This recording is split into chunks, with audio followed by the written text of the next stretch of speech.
Bugün Bayraklı ilçemizde yanan, Bayraklı ilçemiz Onur Mahallesi'nde yanan evleri ziyaret ettik. Yanan bölgeyi ziyaret ettik. Yetkililerle konuştuk. Ondan sonra mahalle sakinleriyle konuştuk.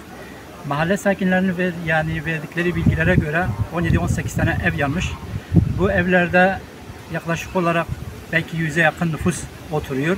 Çünkü genelde kalabalık ailelerdir. Hamdolsun can kaybı olmamış, cana gelmemiş ama hakikaten bütün evlerde ciddi bir şekilde bir hasar var. Ve hemen hemen ev sakinlerinin hepsi de sadece kendi üstündeki elbiseleriyle dışarı çıkabilmişlerdir. Yani eşyalarını hiçbir şekilde kurtaramamışlardır. Bununla beraber mahalle sakinlerinin, yani evleri yananların çoğunun işte belediyenin ya da itfaiyenin ciddi bir şekilde ihmali olduğu söyleniyor. Gelen itfaiye araçlarının kimisinin hortumu patlak, kimisinin de şoför sıkıntısı, yani şoförlerin acemiliği olduğu söyleniyor.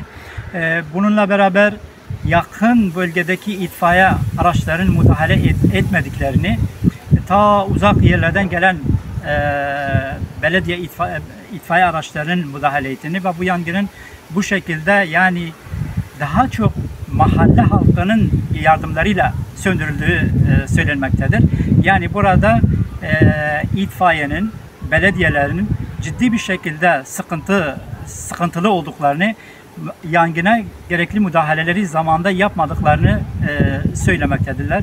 Biz de inşallah bu işi takipçisi olacağız. Bunun genel merkezimize rapor edeceğiz inşallah.